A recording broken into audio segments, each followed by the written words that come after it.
بسم اللہ الرحمن الرحیم۔ السلام علیکم ورحمۃ اللہ وبرکاتہ۔ سامعین اور ناظرین، اللہ کی توفیق سے آج ہم اپنے پروگرام کا چوتھا سیشن شروع کر رہے ہیں، یعنی ہمارا یہ چوتھا پروگرام ہے، اور اس میں ہم پہلے پارے کا آخری ربع پڑھیں گے، اور اس کا مطلب یہ ہوگا کہ آج ہمارا پہلا پارہ مکمل ہو جائے گا۔ اس سے یہ اندازہ بھی لگتا ہے کہ وقت بڑی تیزی کے ساتھ گزرتا ہے، اور اگر وقت کو اللہ کی رضا کے لیے، اللہ کی بندگی کے لیے استعمال کر لیا جائے تو وہ انسان کے لیے دنیا اور آخرت میں باعث برکت ہوتا ہے، اور اگر وقت کو ضائع کر دیا جائے یا اسے اللہ کی نافرمانی میں صرف کر دیا جائے تو یہی وقت اس کی ہلاکت اور اس کی بربادی کا گواہ بن جاتا ہے۔ تو ہم سب اللہ کی پاکی کے ساتھ، اس کی حمد و ثنا کے ساتھ اس کا شکر ادا کرتے ہیں کہ اس طرح اس نے ہمیں توفیق دی ہوئی ہے کہ ہم ہر جمعے کی نماز کے بعد گھنٹہ ڈیڑھ گھنٹہ کے لیے بیٹھتے ہیں اور قرآن پڑھتے ہیں۔ ہم سب اس توفیق پر اللہ کی حمد و ثنا کے ساتھ اس کا شکر ادا کرتے ہیں۔ تو آج ہمارا سبق پہلے پارے کا آخری ربع ہے۔ آپ اس کو اپنے سامنے رکھیں اور پورے خشوع کے ساتھ اور پورے ادب کے ساتھ اور پوری توجہ کے ساتھ قرآن کی تلاوت بھی سنیں، اس کا مفہوم بھی سنیں، اور خود بھی اپنے غور و فکر سے، اپنے تدبر کے ساتھ اس میں شریک ہوں اور اس سے بھرپور فائدہ اٹھائیں۔ قرآن اللہ کا کلام ہے اور غیر معمولی طور پر بابرکت ہے، اور اس کی جو برکتیں ہیں ان میں سے جو پہلی برکت اور خیر ہے وہ ہدایت ہے۔ قرآن سے انسان کو ہدایت کا شعور ملتا ہے، نور ملتا ہے، اور اس کی دوسری برکت یہ ہے کہ اللہ تبارک و تعالیٰ نے اس میں انسانوں کے لیے ہر طرح کی خیر رکھی ہے، اور اس قرآن کے ساتھ انسان کی عزت کو وابستہ کیا ہے، یعنی اس میں ہدایت بھی ہے اور عزت بھی ہے۔ جو بندہ قرآن سے جڑے گا وہ ہدایت بھی پائے گا اور عزت بھی پائے گا، اور پھر انسان یہ دنیا کے رزق کو اور رزق میں وسعت کو بڑا پسند کرتا ہے، تو اللہ تبارک و تعالیٰ نے اپنے اس قرآن کے ساتھ، جو بندہ قرآن کو اپنے آپ پر نافذ کرتا ہے، جو قوم اس کو اپنے اندر نافذ کرتی ہے، تو اللہ تعالیٰ اس قرآن کے ذریعے دنیا کے رزق کی فراوانی بھی اسے عطا کرتا ہے۔ یعنی قرآن مجید میں یہ بات آتی ہے کہ اگر لوگ ما انزل اللہ کو قائم کرتے تو آسمانوں سے ان کے لیے رزق برستا اور ان کے لیے رزق اگلتی۔ قرآن اس لیے بھی بابرکت ہے کہ اس میں ہدایت ہے، یعنی زندگی کا جو حقیقی مقصد ہے اور اس مقصد کو حاصل کرنے کا جو طریقہ ہے وہ ہمیں قرآن سے ملتا ہے، اور قرآن کی دوسری برکت یہ ہے کہ اس سے عزت ملتی ہے، اور قرآن کی تیسری برکت یہ ہے کہ اس سے رزق کی فراوانی، پاکیزہ رزق کی فراوانی انسان کو، اور پھر اس کی ایک بہت بڑی برکت یہ ہے کہ اس قرآن کے ذریعے ذہن اور سوچ اور فکر کی اور عمل کی اور معاملے کی سچائی اور پاکیزگی ملتی ہے. یعنی یہ قرآن جو ہے بندے کو پاک کر دیتا ہے نجاست سے، گندگی سے، گمراہی سے، ظلم سے، جہالت سے، ان چیزوں سے جو انسان کے لیے گندی ہیں، ان سے انسان کو نجات دلا دیتا ہے. تو یہ بھی قرآن کی ایک برکت ہے. اور پھر مسلمان اس سے محروم ہو گئے ہیں. یہ مسلمانوں کی بد نصیبی ہے کہ مسلمانوں نے قرآن کو چھوڑا ہے، ورنہ قرآن جو ہے وہ ایک اور برکت جو اپنے ماننے والوں کو، اپنے پر عمل کرنے والوں کو جو چیز عطا کرتا ہے، جو خیر عطا کرتا ہے، جو برکت عطا کرتا ہے، وہ حکومت و اقتدار کی برکت بھی ہے. یعنی جس قوم نے قرآن کو مضبوطی سے پکڑا، اس پر عمل کیا، اس کو نافذ کیا، اس کو اللہ تعالیٰ نے دنیا میں اقتدار کی عزت اور طاقت بھی دی. یہ بھی نبی صلی اللہ علیہ وسلم کی حدیث ہے کہ اللہ تعالیٰ اس قرآن کے ذریعے بعض قوموں کو رفت بخشتا ہے اور بعض کو پست کر دیتا ہے. یعنی جو لوگ قرآن پر عمل کرتے ہیں، جو قومیں قرآن پر عمل کرتی ہیں، ان کو عزت بخشتا ہے، اقتدار بخشتا ہے، حکومت بخشتا ہے، اور جو لوگ اس قرآن کو چھوڑ دیتے ہیں انہیں غلامی کی ذلت میں مبتلا کر دیتا ہے. تو یہ بھی قرآن مجید کی برکت ہے. پھر ایک بہت بڑی برکت، جس برکت کا ہم اندازہ نہیں کر سکتے، وہ یہ ہے کہ قرآن اللہ کی رضا اور جنت بخشتا ہے.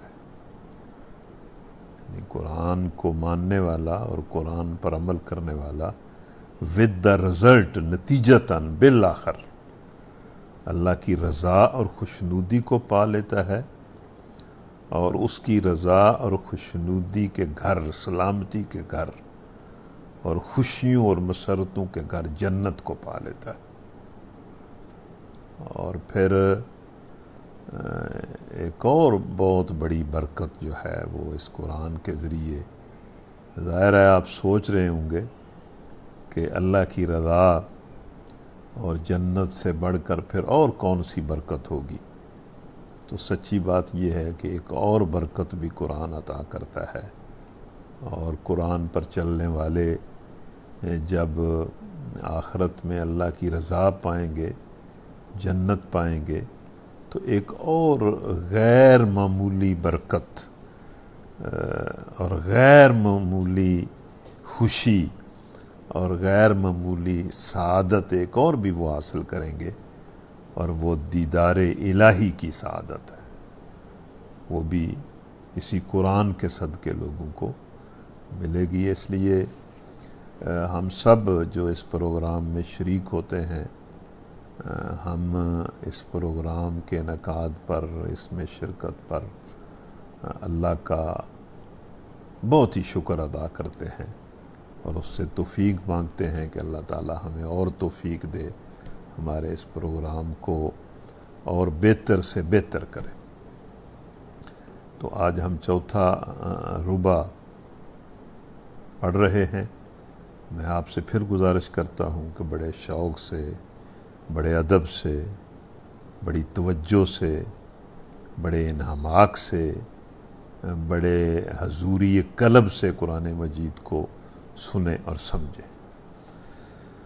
اعوذ باللہ من الشیطان الرجیم، بسم اللہ الرحمن الرحیم۔ وقالت اليہود لیست النصارى علی شیء وقالت النصارى لیست اليہود علی شیء وهم يتلون الكتاب كذلك قال الذين لا يعلمون مثل قولهم فالله يحكم بينهم يوم القيامة فيما كانوا فيه يختلفون۔ یہودی کہتے ہیں عیسائیوں کے پاس کچھ نہیں، اور عیسائی کہتے ہیں یہودیوں کے پاس کچھ نہیں، حالانکہ دونوں ہی اللہ کی کتاب پڑھتے ہیں۔ اور اسی قسم کے دعوے ان لوگوں نے بھی کیے ہیں جن کے پاس کتاب کا سرے سے علم ہی نہیں ہے۔ یہ اختلافات جن میں یہ لوگ مبتلا ہیں، ان کا فیصلہ اللہ قیامت کے روز کر دے گا۔ تو یہ آیت اور اس کا ترجمہ آپ نے سن لیا ہے۔ اس کو سمجھنے کے لیے انسان کی ایک جو کمزوری ہے اور اس کا ایک جو باطل ہے اور ایک جھوٹ کے اندر یہ جو مبتلا ہوتا ہے، وہ ہے کسی بنیاد پر عصبیت میں مبتلا ہو جانا، گروہی عصبیت میں مبتلا ہو جانا۔ یعنی حق کو چھوڑ کر، ایک تو اصولی حق ہے، حق کو چھوڑ کر، عدل کو چھوڑ کر، انصاف کو چھوڑ کر، محض کسی وجہ سے کسی گروہ کے اندر اٹیچ ہو کر اس گروہی عصبیت کو سب کچھ سمجھ لینا اور اپنے گروہ یا اپنی جماعت یا اپنی قوم یا اپنی نسل کو ہر مطلب ہے کہ حق کا معیار بنا لینا اور حق و باطل سے بے نیاز ہو کر اس عصبیت کو ہی بت بنا لینا اور اسے ہی پوجنا۔ یہ انسان کی ایک بہت بڑی کمزوری ہے جس میں انسان مبتلا ہوتا ہے۔ اس میں آپ دیکھتے ہیں اس کی بنیاد نسل بھی ہو سکتی ہے، اس کی بنیاد رنگ بھی ہو سکتا ہے، اس کی بنیاد زبان بھی ہو سکتی ہے، اس کی بنیاد علاقہ بھی ہو سکتا ہے، اور اس کی بنیاد کوئی مسلک بھی ہو سکتا ہے۔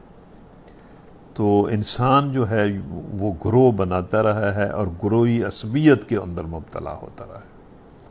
یہ جو بنی اسرائیل تھے جن کے اندر اللہ تعالیٰ نے انبیاء پیدا کیے، یہ بھی بڑے عجب طریقے سے گروہی عصبیت کے اندر مبتلا ہوئے۔ پہلے ان کے اندر یہودیت پیدا ہوئی اور پھر ان کے اندر نصرانیت پیدا ہوئی، حالانکہ ان کو اللہ تبارک و تعالیٰ نے تورات اور انجیل دی تھی، اور تورات اور انجیل جو تھی وہ حق کی کسوٹی اور حق کا معیار تھا۔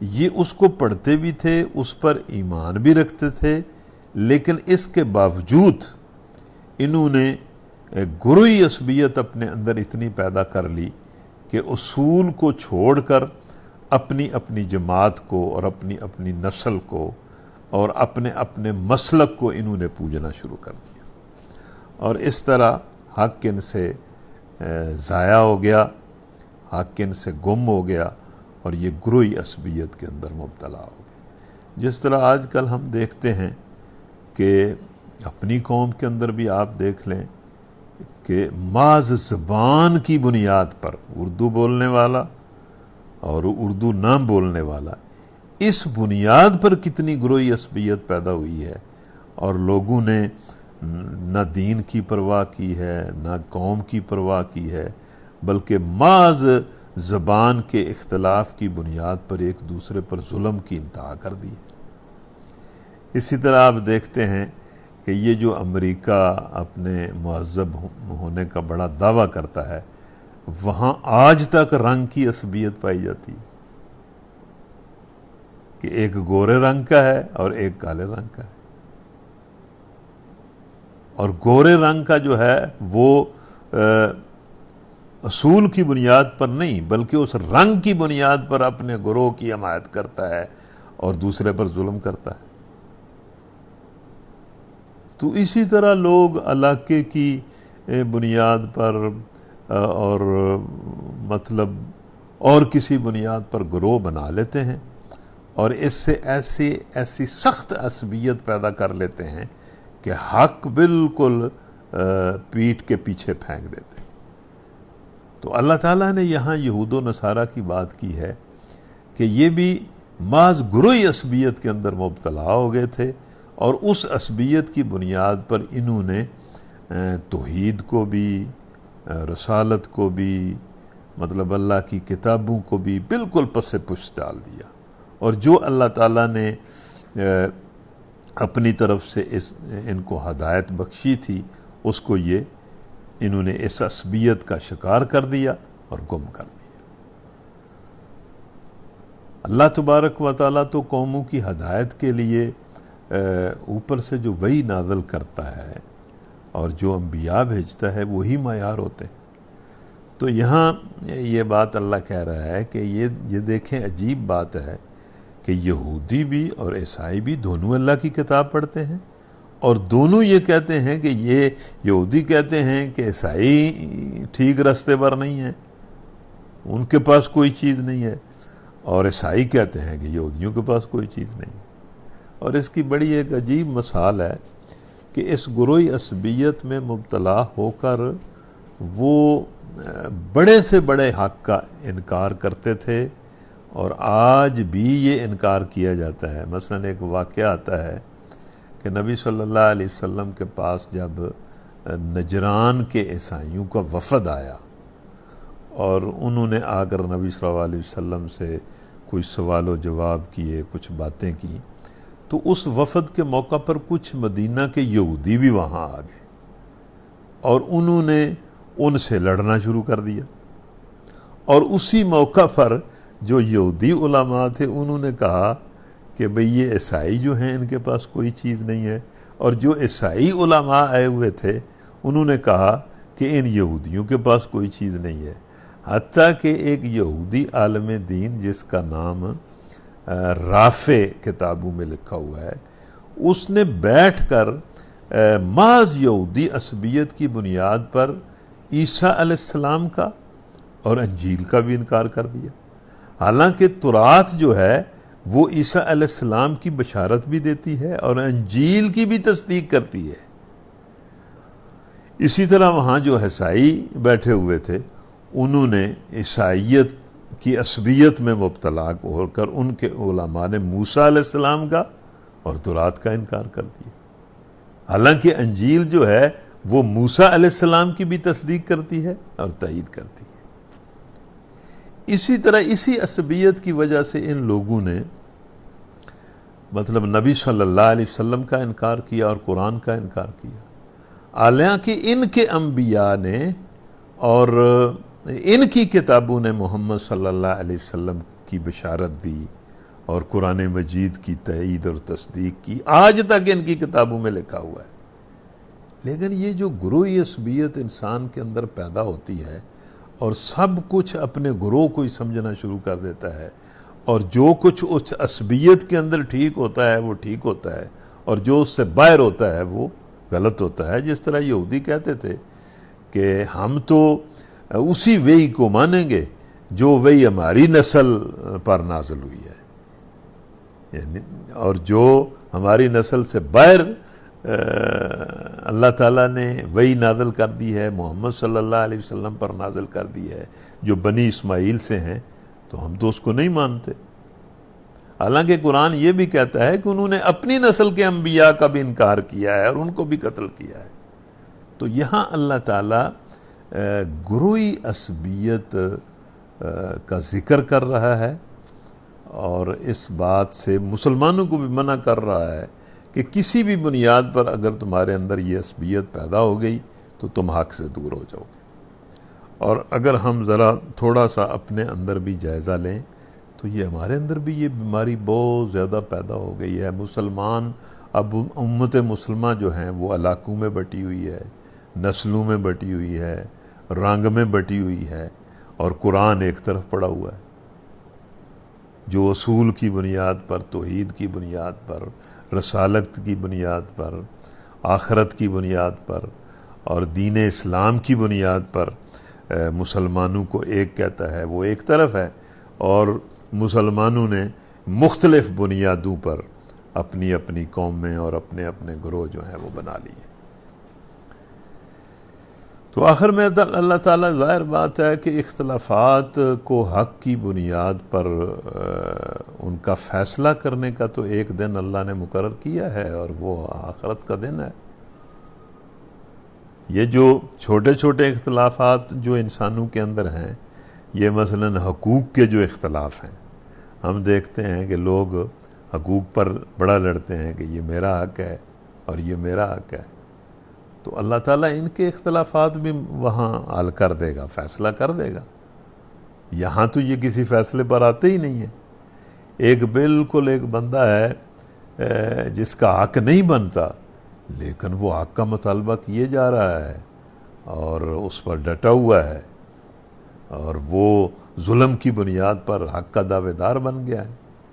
تو یہ جتنے اختلافات ہیں، اللہ تعالیٰ انصاف کی بنیاد پر ان کا فیصلہ قیامت کے دن کر دے گا۔ وَمَنْ أَظْلَمُ مِمَّنْ مَنَعَ مَسَاجِدَ اللَّهِ أَنْ يُذْكَرَ فِيهَا اسْمُهُ وَسَعَى فِي خَرَابِهَا أُولَئِكَ مَا كَانَ لَهُمْ أَنْ يَدْخُلُوهَا إِلَّا خَائِفِينَ لَهُمْ فِي الدُّنْيَا خِزْيٌ وَلَهُمْ فِي الْآخِرَةِ عَذَابٌ عَظِيمٌ۔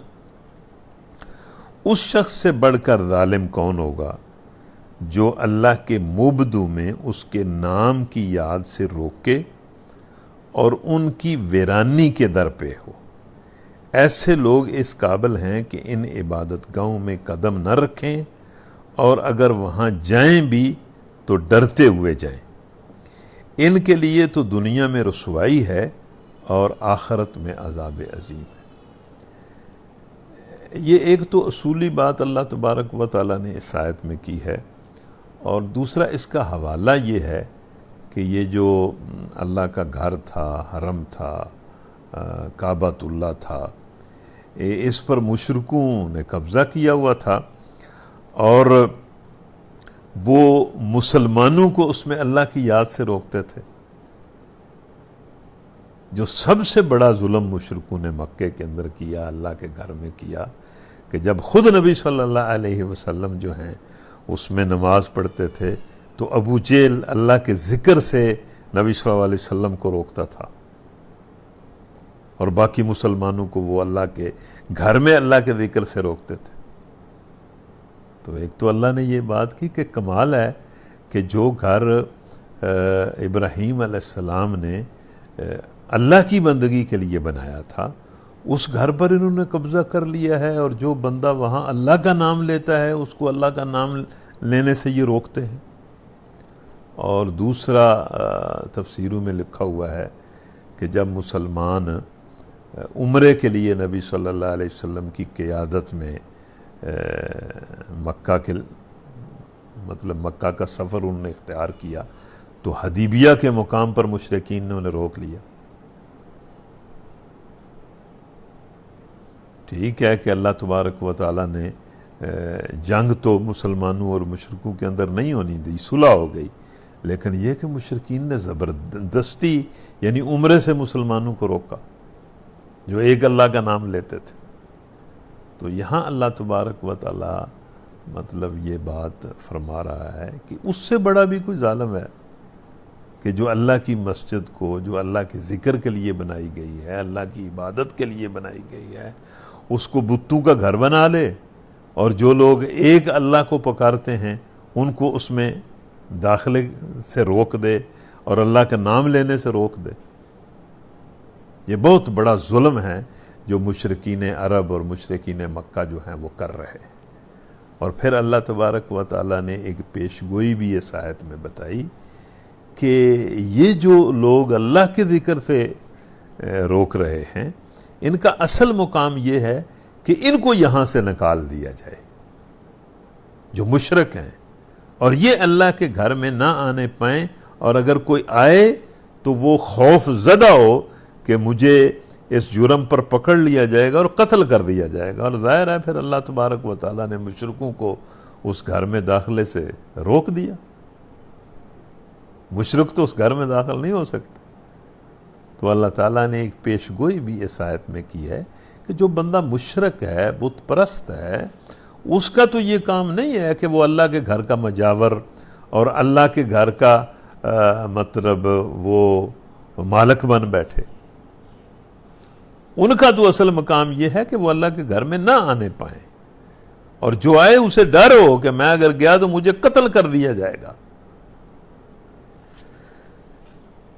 اصل جو لوگ اللہ کے کسی بھی گھر سے اللہ کے ذکر سے روکتے ہیں، اور خاص طور پر حرم میں اللہ کے ذکر سے روکتے ہیں، وہ ان کا جو اصل انجام ہے یا ان کا جو اصل مقام ہے اور ان کی جو سزا ہے وہ تو یہ ہے کہ لَهُمْ فِي الدُّنْيَا خِزْيٌ وَلَهُمْ فِي الْآخِرَةِ عَذَابٌ عَظِيمٌ، کہ ان کے لیے دنیا میں ذلت ہے، رسوائی ہے، اور آخرت میں عذاب ہے۔ تو مشرکین مکہ جو ہے ظاہر ہے دنیا میں رسوا ہو گئے، ذلیل ہو گئے، اور آخرت میں ان کے لیے عذاب ہے۔ تو اللہ تعالیٰ آج بھی ہم سب کو ہر مسجد کی حفاظت کرنے کی توفیق دے، اور مسجد کو اللہ کی عبادت اور اللہ کے ذکر کے لیے خاص کرنے اور پاک کرنے کی ہمیں توفیق دے، اور اللہ تعالیٰ مسلمانوں کو یہ توفیق دے کہ یہ جو حرمین ہیں ان کو مسلمان ہر شرک سے اور ہر ظلم سے پاک رکھیں، اور ان کی حفاظت کریں اللہ کے گھروں کی، کہ ان پر کسی طرح بھی مشرک لوگوں کا تسلط قائم نہ ہو سکے۔ وَلِلَّهِ الْمَشْرِقُ وَالْمَغْرِبُ فَأَيْنَمَا تُوَلُّوا فَثَمَّ وَجْهُ اللَّهِ إِنَّ اللَّهَ وَاسِعٌ عَلِيمٌ۔ مشرق اور مغرب سب اللہ کے ہیں، جس طرف بھی تم رخ کرو گے اسی طرف اللہ کا رخ ہے۔ اللہ بڑی وسعت والا اور سب کچھ جاننے والا ہے۔ اس میں اللہ تعالیٰ نے ایک، اگر اس ریفرنس میں تھوڑا سا اس آیت کو سمجھیں تو اللہ تعالیٰ نے مسلمانوں کو ایک حوصلہ دلایا ہے کہ بھئی ٹھیک ہے انہوں نے تمہیں میرے گھر سے نکال دیا ہے اور دور کر دیا ہے، اور تم مکہ سے دور ہو، لیکن تم جہاں بھی اللہ تعالیٰ کی عبادت کرو گے تو اللہ تو وہاں ہی موجود ہے۔ مگر انہوں نے اگر مکہ سے تمہیں نکال دیا ہے تو اللہ تو کوئی مکے میں مقید نہیں ہے، تم جہاں کہیں بھی اللہ کی عبادت کرو گے اللہ وہاں موجود ہے۔ اور دوسرا اس کا مطلب مفسرین نے یہ لکھا ہے کہ اس اللہ کا گھر ہونے کے باوجود، کعبۃ اللہ ہونے کے باوجود مسلمانوں کو اللہ نے مدینہ میں یہ حکم دیا تھا کہ وہ بیت المقدس کی طرف منہ کر کے نماز پڑھیں، لیکن خود نبی صلی اللہ علیہ وسلم بھی یہ چاہتے تھے کہ ہمارا قبلہ، میری امت کا قبلہ جو ہے اسی کو بنایا جائے جس کو حضرت ابراہیم علیہ السلام نے تعمیر کیا تھا، یعنی جو کعبے میں اللہ کا گھر ہے، مطلب مکہ میں اللہ کا گھر ہے، اسی کو بنایا جائے۔ اور مسلمان بھی یہ چاہتے تھے، ان کی بھی یہ دعا تھی۔ تو جتنی دیر تک اللہ تبارک و تعالیٰ نے حکمت کے تحت مسلمانوں کو یہ حکم دیا کہ وہ بیت المقدس کی طرف منہ کر کے نماز پڑھا کریں تو مسلمان اس طرف نماز پڑھتے رہے، لیکن اللہ تعالیٰ انہیں یہ اس آیت میں سمجھا رہا ہے کہ اصل چیز تو اللہ کا حکم ہے۔ اللہ نے تمہیں حکم دیا ہے کہ بیت المقدس کی طرف منہ کر کے نماز پڑھو، تو یہی حق ہے۔ اور پھر اللہ تعالیٰ نے اس کو بدل دیا، اور قبلے کو بدل کے مسلمانوں کو مکہ کی طرف منہ کر کے نماز پڑھنے کا حکم دے دیا، لیکن یہ سمجھایا کہ کوئی سمت اللہ کسی سمت میں مقید نہیں ہے، سمت تو اس نے تمہارے لیے مقرر کی ہے، ورنہ اللہ تعالیٰ تو ہر سمت میں موجود ہے، اور جس طرف وہ تمہیں منہ کر کے نماز پڑھنے کا حکم دیتا ہے اس کی رضا تمہیں حاصل ہو جاتی ہے۔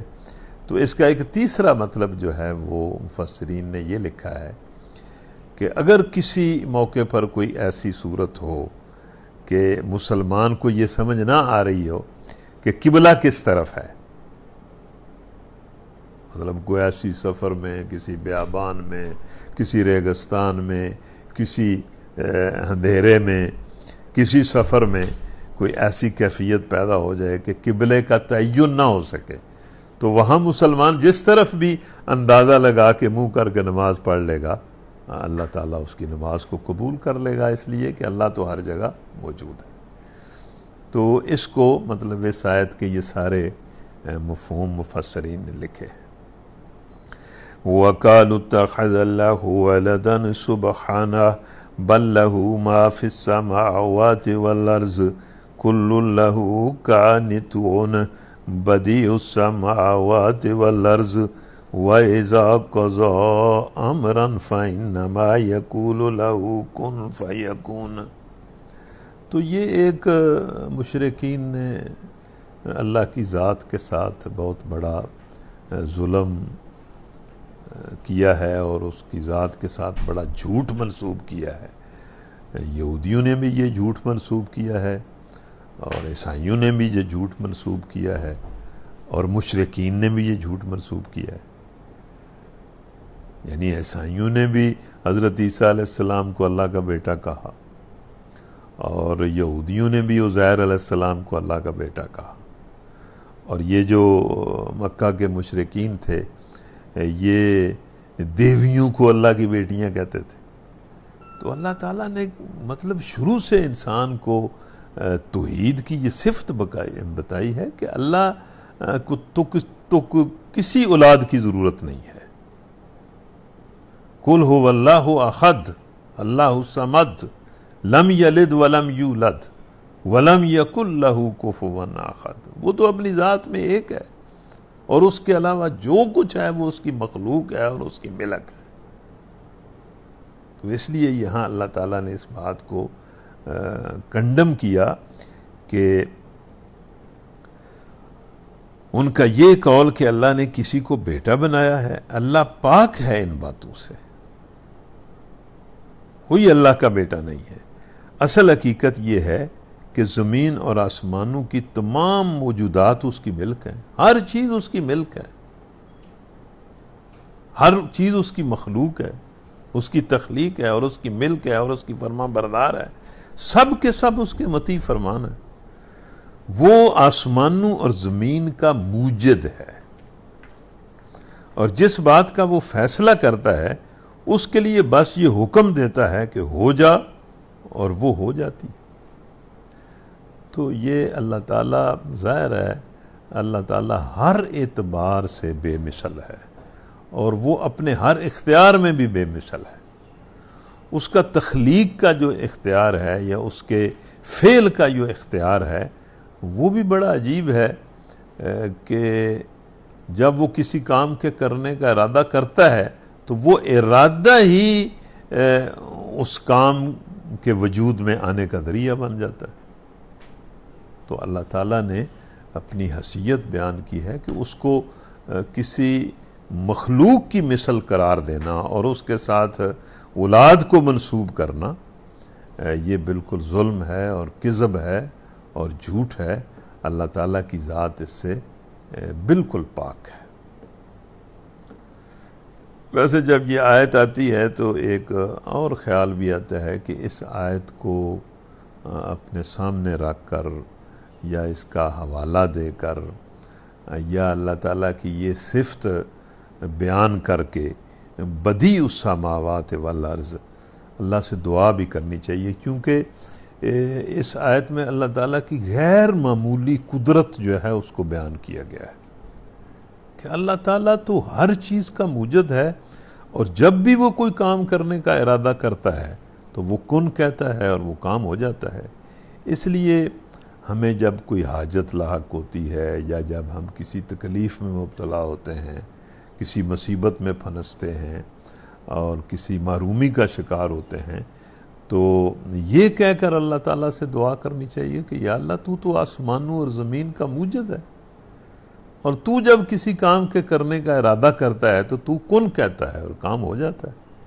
اس لیے یہاں ٹھہر کر اگر میں اپنے لیے بھی اور آپ سب لوگوں کے لیے بھی یہ دعا کروں کہ یا اللہ تو بدیع السماوات والارض ہے، ہم میں سے جس کے دل کے اندر، جس کے ذہن کے اندر جو جائز دعا ہے تو اس دعا کو پورا کر دے، اس کو قبول کر دے۔ اور ہم میں سے جو بندہ جس محرومی کا شکار ہے اس کی محرومی دور کر دے، جس مصیبت میں مبتلا ہے اس کی مصیبت دور کر دے، اس لیے کہ تیرے پاس تو اختیار کن ہے۔ مطلب کوئی بندہ بیمار ہے تو وہ ڈاکٹروں کی نظر میں تو لا علاج ہو سکتا ہے، تیرے لیے تو وہ کوئی لا علاج نہیں ہے۔ اور اگر کسی کو اولاد کی ضرورت ہے، وہ اولاد سے محروم ہے، تو تیرے لیے تو کوئی قانون نہیں ہے، تو قوانین کو بنانے والا ہے، اسباب سے بالا تر ہے، تو اسباب کا محتاج تو نہیں ہے۔ تو اس لیے ہماری دعاؤں کو قبول فرما، اور ہماری دعاؤں کی قبولیت کے لیے اپنی طرف سے تو کن کا فرمان جاری کر دے۔ وَقَالَ الَّذِينَ لَا يَعْلَمُونَ لَوْلَا يُكَلِّمُنَا اللَّهُ أَوْ تَأْتِينَا آيَةٌ كَذَلِكَ قَالَ الَّذِينَ مِنْ قَبْلِهِمْ مِثْلَ قَوْلِهِمْ تَشَابَهَتْ قُلُوبُهُمْ قَدْ بَيَّنَّا الْآيَاتِ لِقَوْمٍ يُوقِنُونَ۔ نادان کہتے ہیں کہ اللہ خود ہم سے بات کیوں نہیں کرتا، یا کوئی نشانی ہمارے پاس کیوں نہیں آتی۔ ایسی ہی باتیں ان سے پہلے لوگ بھی کیا کرتے تھے، ان سب اگلے پچھلے گمراہوں کی ذہنیتیں ایک جیسی ہیں۔ یقین لانے والوں کے لیے تو ہم نشانیاں صاف صاف نمایاں کر چکے ہیں۔ اب یہ ایک بات ہے جو قرآن مجید میں یہاں بھی آئی ہے اور مختلف جگہوں پر آتی ہے کہ اللہ تبارک و تعالی انسان کو ہدایت کا شعور دینے کے لیے اپنی طرف سے اسے نشانیاں دکھاتا ہے۔ خود اس کے اپنے وجود کے اندر نشانیاں ہیں، کائنات کے اندر ساری نشانیاں جو ہے بکھری پڑی ہیں، ایک ایک نشانی کی طرف اللہ تعالیٰ جو ہے اس کی نشاندہی بھی کرتا ہے اور اس پر غور کرنے کی دعوت بھی دیتا ہے۔ خود اللہ تعالیٰ نے اوپر سے علم وحی نازل کیا ہے، یہ بھی نشانی ہے، اور پھر انبیاء ہیں وہ بھی نشانی۔ تو یہ ساری نشانیاں ہیں، لیکن ان نشانیوں سے حق کو پانے کی بجائے انسان جو ہے وہ اپنی مرضی کی نشانیاں اللہ تعالیٰ سے مانگتا رہا ہے کہ اس طرح ہو جائے، اس طرح ہو جائے، اس طرح ہو جائے، اس طرح ہو جائے، بڑا لاڈلا بن کے اور بڑا مطلب ضدی بن کے اللہ تعالیٰ سے کہتا ہے اور انبیاء سے کہتا ہے کہ اللہ ہمارے سامنے خود کیوں نہیں آ جاتا، اللہ ہماری طرف اپنی طرف سے کوئی لکھی لکھائی کتاب نازل کیوں نہیں کر دیتا۔ تو یہ ساری باتیں جو ہیں یہ مذاق ہیں، انبیاء کے ساتھ بھی مذاق ہے، خود اللہ تعالیٰ کی ذات نعوذ باللہ اس کے ساتھ بھی مذاق ہے، اور اللہ تعالیٰ نے جو واضح نشانیاں بھیجی ہیں ان کے ساتھ بھی مذاق ہے۔ تو اللہ تعالیٰ کہتا ہے کہ یہ یہودی بھی کہتے رہے ہیں کہ بھائی اللہ ہمارے سامنے آئے اور ہمیں آ کر جو ہے وہ کتاب دے، اور مشرکین مکہ بھی یہ کہتے ہیں، اور اسی طرح عیسائیوں نے بھی اس طرح کے مطالبے کیے۔ تو یہ جو مطالبے ہیں یہ ظاہر ہے اللہ تعالیٰ نے نشانیاں اپنی مرضی سے نازل کرنی ہیں، انسان کی مرضی سے تو نازل نہیں کرنی، اور جو حق کو پہچاننا چاہتا ہے وہ تو مطلب نشانیاں تو بے شمار بکھری پڑی ہیں، اور اللہ پورے قرآن میں بار بار اپنی نشانیوں کی طرف توجہ دلاتا ہے۔ اِنَّا أَرْسَلْنَاكَ بِالْحَقِّ بَشِيرًا وَنَذِيرًا وَلَا تُسْأَلُ عَنْ أَصْحَابِ الْجَحِيمِ۔ ہم نے تم کو علم حق کے ساتھ خوشخبری دینے والا اور ڈرانے والا بنا کر بھیجا ہے۔ اب جو لوگ جہنم سے رشتہ جوڑ چکے ہیں ان کی طرف سے تم ذمہ دار اور جواب دہ نہیں ہو۔ یہ نبی صلی اللہ علیہ وسلم کو اس آیت کے ذریعے اور بہت ساری اس طرح کی آیات کے ذریعے اللہ تعالیٰ نے حوصلہ دلایا ہے کہ بھئی تیرا یہ کام نہیں ہے کہ بھئی یہ ضرور ہدایت پا ہی جائیں، اور تیرا یہ کام ہے کہ جو علم حق ہم نے تمہیں دیا ہے اور جو تجھے حق کی نشانی بنایا ہے، تو اس علم کو بھی ان کے سامنے پیش کر، اس کردار کو بھی ان کے سامنے پیش کر جس طرح ہم وہ علم تمہیں دے رہے ہیں۔ باقی ٹھیک ہے، تیرا کام ابلاغ ہے۔ اب جو لوگ کسی طرح بھی ماننے کے لیے تیار نہیں ہوتے اور جو جہنم ہی کو اپنے لیے پسند کر چکے ہیں، ان کی طرف سے تم جواب دہ نہیں ہو۔ یہ بالکل اسی طرح کی بات ہے کہ انبیاء کے ذمے تو ابلاغ ہے۔ انبیاء کوئی دروغے تو نہیں ہیں، کوئی پولیس مین تو نہیں ہے کہ زبردستی کسی کو منوائے۔ تو یہاں بھی اللہ نے کہا کہ جو لوگ تیرا سب کچھ مطلب اس علم کے باوجود اور تیرے کردار کے باوجود اور جو دعوت تو انہیں دے رہا ہے، جس طرح تو انہیں سمجھا رہا ہے، اس نور کے باوجود جو انکار کرتے ہیں وہ انکار کریں، تو کو ان کا ذمہ دار تو نہیں ہے۔ وَلَن تَرْضَى عَنْكَ الْيَهُودُ وَلَا النَّصَارَى حَتَّى تَتَّبِعَ مِلَّتَهُمْ قُلْ إِنَّ هُدَى اللَّهِ هُوَ الْهُدَى وَلَئِنِ اتَّبَعْتَ أَهْوَاءَهُمْ بَعْدَ الَّذِي جَاءَكَ مِنَ الْعِلْمِ مَا لَكَ مِنَ اللَّهِ مِنْ وَلِيٍّ وَلَا نَصِيرٍ۔ یہودی اور عیسائی تم سے ہرگز راضی نہ ہوں گے۔ یہ نبی صلی اللہ علیہ وسلم کو کہا جا رہا ہے کہ تجھے ان کو خوش کرنے اور ان کو منانے کی بہت زیادہ فکر نہیں کرنی چاہیے۔ یہ تو اس سے جو معجزے، نشانیاں، جو باتیں، بحثیں یہ کرتے ہیں، یہ ساری فضول ہیں۔ یہ تو ایک طرح ہی پھر راضی ہو سکتے ہیں کہ جس طرح ان کا طریقہ ہے اس طریقے کو تو بھی اختیار کر لے، لیکن یہ کس طرح ہو سکتا ہے کہ تو ان کے طریقے کو اختیار کرے گا؟ یہ ہرگز راضی نہ ہوں گے جب تک تم ان کے طریقے پر نہ چلو گے۔ صاف کہہ دو کہ راستہ، حق کا راستہ تو وہی ہے جو اللہ نے بتایا ہے، اس راستے کی طرف آ جاؤ۔ ورنہ اگر اس علم کے بعد جو تمہارے پاس آ چکا ہے تم نے ان کی خواہشات کی پیروی کی اور ان کو خوش کرنے کی کوشش کی، تو اللہ کی پکڑ سے بچانے والا کوئی دوست اور مددگار تمہارے لیے نہیں ہے۔ اس کا یہ مطلب نہیں ہے کہ نبی صلی اللہ علیہ وسلم کوئی ان کی خواہشات کی پیروی کرنا چاہتے تھے۔ اس میں اللہ تعالیٰ نے یہ بتایا ہے کہ یہ تو محض اپنی خواہشات کی پیروی چاہتے ہیں، یہ بھی حق کو پہچان رہے ہیں کہ حق کیا ہے، تو بس تو ان کے سامنے حق رکھ دے۔ اب ان کی جو ناجائز خواہشات ہیں اور ناجائز مطالبے ہیں وہ تو نہیں پورے کیے جا سکتے۔ الذین آتیناہم الکتاب یتلونہ حق تلاوتہ اولئک یؤمنون بہ ومن یکفر بہ فاولئک ہم الخاسرون۔ جن لوگوں کو ہم نے کتاب دی ہے وہ اسے اس طرح پڑھتے ہیں جیسا کہ اس کو پڑھنے کا حق ہے، وہ اس کتاب پر بھی سچے دل سے ایمان لاتے ہیں، اور جو اس کے ساتھ کفر کا رویہ اختیار کریں گے وہی اصل میں نقصان اٹھانے والے ہیں۔ ویسے تو اس آیت کی ڈیٹیل میں بھی مفسرین بڑھے گئے ہیں، لیکن اس کے جو دو مفہوم ہیں وہ اگر آپ ذہن میں رکھ لیں تو یہی دو مفہوم ہیں جو زیادہ اس آیت کے بیان کیے جاتے ہیں اور جن کی سمجھ بھی آتی ہے اور جن کا سمجھنا ضروری بھی ہے۔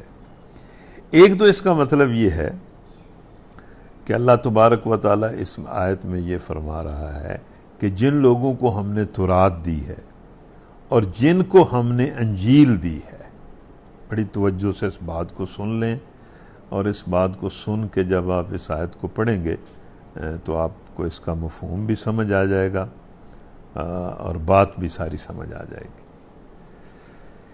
یعنی اس میں اللہ فرما یہ رہا ہے کہ جو لوگ، جن کو ہم نے تورات دی ہے اور جن کو ہم نے انجیل دی ہے، اگر وہ اس تورات اور انجیل کی تلاوت کریں جس طرح کہ ان کی تلاوت کرنے کا حق ہے، تو وہ اس قرآن کو بھی مان لیں گے۔ یعنی اگر کوئی بندہ تورات کی تلاوت کرے گا اور جو کچھ تلاوت تورات کہتی ہے اس پر عمل کرے گا، تو وہ اس قرآن کو مان لے گا، وہ اس قرآن پر ایمان لے آئے گا۔ یعنی وہ تورات اس کی رہنمائی کرے گی قرآن پر ایمان کی طرف۔ اسی طرح جو بندہ انجیل کی تلاوت کرے گا اور اس تلاوت کا حق ادا کرے گا، یعنی جو کچھ تلاوت کہے گی وہ کرے گا، تو وہ اس قرآن کو بھی مان لے گا۔ اس لیے کہ تورات اور انجیل تو دونوں اس قرآن کی تصدیق کرتی ہیں، اور صرف وہ ان کی وہ آیات ہی تصدیق نہیں کرتی جن میں کہا گیا ہے کہ قرآن سچا ہے اور محمد صلی اللہ علیہ وسلم سچے ہیں، بلکہ ان کی ساری تعلیمات قرآن کی تعلیمات کی تصدیق کرتی ہیں۔ تو جو بندہ بھی عصبیت کی اینک اتار کر تورات پڑھے گا یا انجیل پڑھے گا اور تورات اور انجیل کی بات کو قبول کرے گا، جو اسے وہ تورات اور انجیل کہے گی، وہ قرآن پر ایمان لے آئے گا، وہ تو بہت جلدی قرآن پر ایمان لے آئے گا۔ ایک مطلب اس کا یہ ہے۔ دوسرا مطلب یہ ہے کہ یہ جو قرآن مجید ہے، اس کی جو لوگ تلاوت کرتے ہیں اور اس تلاوت کا حق ادا نہیں کرتے، وہ اس قرآن پر بھی ایمان کا حق ادا نہیں کرتے۔ یعنی اس قرآن پر بھی ایمان کا تقاضا یہ ہے کہ قرآن جس کو حلال کہہ رہا ہے، تلاوت کرنے والا اس کو حلال سمجھے، اور قرآن جس کو حرام کہہ رہا ہے، تلاوت کرنے والا اس کو حرام سمجھے۔ یعنی یہ قرآن مجید، جو بندہ اس قرآن کی تلاوت کرتا ہے، اس تلاوت کا حق یہ ہے کہ قرآن کے ہر حکم کو تسلیم کرے، اس کے سامنے سر تسلیم خم کرے۔ جو بندہ قرآن کی تلاوت کرے گا اور اس کے احکام کے سامنے سر تسلیم خم نہیں کرے گا، وہ اس قرآن پر ایمان کا حق ادا نہیں کرتا، وہ گویا اس قرآن پر ایمان نہیں رکھتا۔ اس کا حق تلاوت یہ ہے کہ جو کچھ یہ قرآن کہتا ہے اس پر عمل کیا جائے، اور یہی اصل میں قرآن پر ایمان ہے۔ تو یہ دو مفہوم ہیں اس کے۔ یا بنی اسرائیل اذکروا نعمتی التی انعمت علیکم وانی فضلتکم علی العالمین واتقوا یوما لا تجزی نفس عن نفس شیئا ولا يقبل منها عدل ولا تنفعها شفاعة ولا هم ينصرون۔ یہ آیت دوسری مرتبہ آئی ہے۔ یہ ویسے تو بنی اسرائیل سے اللہ تعالیٰ خطاب کر کے بات کہہ رہا ہے، لیکن مسلمانوں سے بھی کہہ رہا ہے، ان کے حوالے سے مسلمانوں کو بھی سمجھا رہا ہے کہ اے بنی اسرائیل، یاد کرو میری وہ نعمت جس سے میں نے تمہیں نوازا تھا، اور یہ کہ میں نے تمہیں دنیا کی تمام قوموں پر فضیلت دی تھی۔ یعنی اللہ تعالیٰ کی یہ جو دین کی نعمت ہے، یہ سب سے بڑی نعمت ہے۔ جس قوم کو اللہ تعالیٰ نے انبیاء کے ذریعے یہ دین عطا کیا ہے اور اس دین کا لمبردار بنایا ہے اور اس دین کا داعی بنایا ہے، اس قوم کو اللہ تعالیٰ نے بہت فضیلت بخشی ہے، عزت بخشی ہے، یعنی اس کو رہنمائی کے مرتبے پر فائز کیا ہے۔ تو اللہ تعالیٰ نے بنی اسرائیل، یعقوب علیہ السلام کی اولاد میں بہت انبیاء بھیجے، ہزاروں انبیاء بھیجے، اور ان انبیاء کے صدقے اس نسل کو ساری انسانیت کا رہنما بنایا، اور اس اعتبار سے بہت بڑی فضیلت اللہ تعالیٰ نے بنی اسرائیل کو دی، اس دین کی وجہ سے فضیلت دی۔ جب اس قوم نے اس دین ہی کو چھوڑ دیا تو اپنی فضیلت کو بھی ضائع کر دیا، گم کر دیا۔ اور پھر دوسرا، اللہ تبارک و تعالیٰ ان کو بھی کہتا ہے اور مسلمانوں کو بھی کہتا ہے کہ ہر کوئی قیامت کے دن اللہ کے سامنے جواب دہ ہے۔ یعنی جن لوگوں کو اللہ تبارک و تعالی دین عطا کرتا ہے، جو ایمان لاتے ہیں، وہ بھی اپنے علم اور عمل اور اپنی زندگی کے جواب دہ ہیں، اور جو انکار کرتے ہیں وہ بھی جواب دہ ہیں۔ تو ہر کوئی قیامت کے دن اللہ کے سامنے جواب دہ ہے۔ اللہ کو یاد رکھو اور اس آخرت کو یاد رکھو، اور ڈرو اس دن سے جب کوئی کسی کے ذرا کام نہیں آئے گا، اور اس دن کا جو محاسبہ ہے وہ بڑا بے لاگ محاسبہ ہے، یعنی اس محاسبے میں کسی نے کسی کے کام نہیں آنا، حتیٰ کہ نبی بھی اپنے بیٹے کے کام نہیں آ سکتا، نبی بھی اپنی بیوی کے کام نہیں آ سکتا۔ مطلب ہے کہ وہ محاسبہ بڑا ہی اصولی محاسبہ ہے۔ اللہ نے جو ایمان اور علم اور عمل کی راہ بتائی ہے، اس معیار کے مطابق جو ہے وہ محاسبہ ہوگا، وہ تو بالکل عدل اور انصاف کا دن ہوگا۔ تو اس دن سے ڈرو، اس کو ذہن میں رکھو اور اس دین کی قدر کرو۔ جب کوئی کسی کے ذرا کام نہ آئے گا، نہ کسی سے فدیہ قبول ہوگا، یعنی ساری زمین اور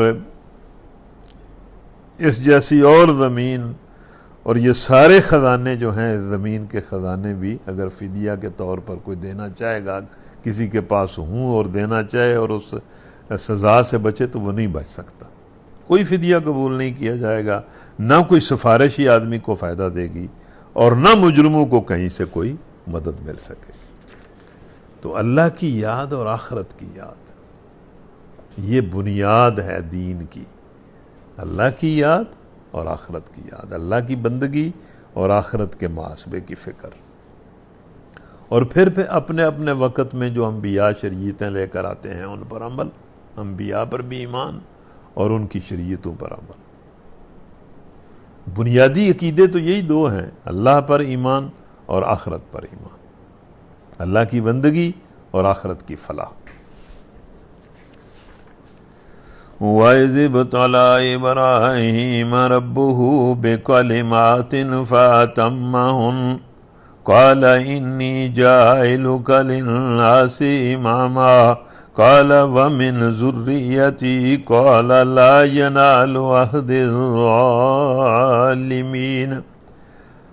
اب یہ مطلب اس حصے میں اللہ تعالیٰ یہودیوں کو بھی، عیسائیوں کو بھی، مشرکین عرب کو بھی، مسلمانوں کو بھی سمجھا رہا ہے کہ تم سب کی جو اصل ہے وہ تو ابراہیم علیہ السلام اور ان کا طریقہ زندگی ہے۔ یعنی نوح علیہ السلام کے بعد ہم نے ابراہیم علیہ السلام کو سارے انسانوں کی ہدایت کے لیے کھڑا کیا تھا، اور ان کی نسل سے پھر انبیاء پیدا کیے۔ تو بات تو وہاں سے شروع ہوئی ہے، اور تم سب ان کو مانتے بھی ہو۔ تو ان کے تو طریقے کو اور ان کی تاریخ کو اور ان کے عمل کو تو تم ذرا سمجھو کہ ان کا عمل کیا تھا۔ وَإِذِ ابْتَلَىٰ إِبْرَاهِيمَ رَبُّهُ بِكَلِمَاتٍ فَأَتَمَّهُنَّ، یاد کرو جب ابراہیم کو اس کے رب نے چند باتوں میں آزمایا اور وہ ان سب میں پورا اتر گیا۔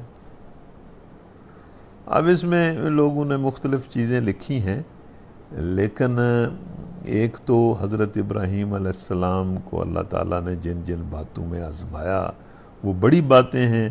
مطلب اپنی پوری برادری اور اپنے خاندان کو جو مطلب برسر اقتدار خاندان تھا، اس کو ابراہیم علیہ السلام نے معاذ اللہ کے لیے چھوڑ دیا، معاذ اللہ کے لیے آگ میں گرنے کے لیے تیار ہو گئے، معاذ اللہ کے لیے اپنی بیوی اور بچے کو بے آب و گیا بستی میں چھوڑ دیا، معاذ اللہ کی رضا کے لیے اسماعیل کی گردن پر چھری چلانے کے لیے تیار ہو گئے۔ تو بڑی بڑی آزمائشوں کے اندر اللہ تعالیٰ نے ابراہیم علیہ السلام کو ڈالا، اور ابراہیم علیہ السلام ہر آزمائش میں پورے اتر گئے۔ یعنی انہوں نے اللہ کے حکم کو ہی سب کچھ سمجھا، جو حکم اللہ نے دیا انہوں نے کسی چیز کی پرواہ نہیں کی، اور اللہ کے حکم کے سامنے سر تسلیم خم کیا۔ تو اس میں اللہ تعالیٰ سمجھا رہا ہے یہودیوں کو بھی، عیسائیوں کو بھی، کہ جو تمہارے جد امجد ہیں، یہاں سے بات شروع ہوئی ہے، وہ تو صرف اللہ کے لیے خالص تھے، وہ تو نظری اور عملی اعتبار سے مطلب خالصتاً اللہ کے لیے تھے، اور تم نے اب طرح طرح کے بت بنا لیے ہیں اور طرح طرح کی عصبیتیں بنا لی ہیں۔ ابراہیم علیہ السلام کے اندر کوئی نسلی عصبیت تھی؟ وہ تو اپنی پوری نسل کو چھوڑ کر نکل گئے تھے، پورے خاندان کو چھوڑ کر نکل گئے تھے ایک اللہ کے لیے۔ تو یاد کرو ابراہیم علیہ السلام کو، وہ تمہارے جد امجد ہیں، وہاں سے ہی بات شروع ہوئی ہے کہ اللہ تعالیٰ نے ان کو چند باتوں میں آزمایا اور وہ ان سب میں پورا اتر گیا، یعنی ہر موقع پر اللہ کے لیے قربانی دی اور اللہ کے سامنے سر تسلیم خم کر دی۔ یہ جو تلبیہ حج کے موقع پر پڑھا جاتا ہے، لگتا یہ ہے کہ یہ جو تلبیہ کے لفظ ہیں، الفاظ ہیں، یہ ابراہیم علیہ السلام اور اسماعیل علیہ السلام کا کردار اس تلبیہ میں اللہ تعالیٰ نے پیش کیا ہے کہ جب اللہ تعالیٰ نے جو حکم دیا، اپنے شیعی خاندان کو چھوڑنے کا حکم دیا، آگ میں گرنے کا حکم دیا، اپنے بیوی بچے کو بے آب ہو گیا بستی میں چھوڑنے کا حکم دیا، اسماعیل کو ذبح کرنے کا حکم دیا، جو حکم بھی اللہ تعالیٰ نے دیا، ابراہیم علیہ السلام نے کہا لبیک اللہم لبیک، لبیک لا شریک لک لبیک، ان الحمد والنعمت لک والملک لا شریک لک۔ اے اللہ میں حاضر، جو حکم دے گا میں حاضر، اور شرع صدر کے ساتھ حاضر، پرواہ بھی کوئی نہیں، کسی چیز کی کوئی پرواہ نہیں، سارے خوف بھی تیرے خوف پر قربان کر دوں گا اور ساری محبتیں بھی تیری محبت پر قربان کر دوں گا۔ مطلب بندہ تو وہی ہے نا کہ سوائے اللہ کے کسی سے نہ ڈرے اور سوائے اللہ کے کسی کے ساتھ محبت نہ کرے۔ تو ابراہیم نے تو ثابت کر دیا کہ اللہ کے سوا کسی سے نہیں ڈرے، نمرود سے نہیں ڈرے جو کہتا تھا کہ میں زندگی اور موت دیتا ہوں اور میں آگ میں پھینک کر جلا دوں گا۔ ابراہیم علیہ السلام نے کہا جلا دو، تم نہیں جلا سکتے۔ اور محبت، سب سے زیادہ محبت جو ہے وہ بیٹے کی ہوتی ہے، اور بیٹا بھی وہ جو انتہائی فرما بردار اور انتہائی مؤدب ہو، مرنے کے لیے بھی تیار ہو جائے۔ مطلب جس بیٹے کو شروع سے ابراہیم دیکھ رہے تھے کہ یہ تو میرا بیٹا کمال درجے کا بیٹا ہے، اس کی پیشانی میں تو کوئی خاص نور ہے اور یہ تو میرے مشن کو لے کر چلے گا، اس بیٹے کو اللہ تعالیٰ نے کہا کہ ذبح کر دو۔ تو ابراہیم نے کہا ٹھیک ہے، میں اس محبت کو بھی تیری محبت میں قربان کرتا ہوں۔ تو اللہ تعالیٰ نے آزمایا اور وہ آزمائش میں پورے اتر گئے۔ تو جب آزمائش میں پورے اتر گئے تو اللہ نے کہا میں تمہیں سب لوگوں کا پیشوا بنانے والا ہوں۔ ابراہیم نے عرض کیا اور کیا میری اولاد سے بھی یہی وعدہ ہے؟ تو اللہ نے جواب دیا میرا وعدہ ظالموں سے نہیں ہے۔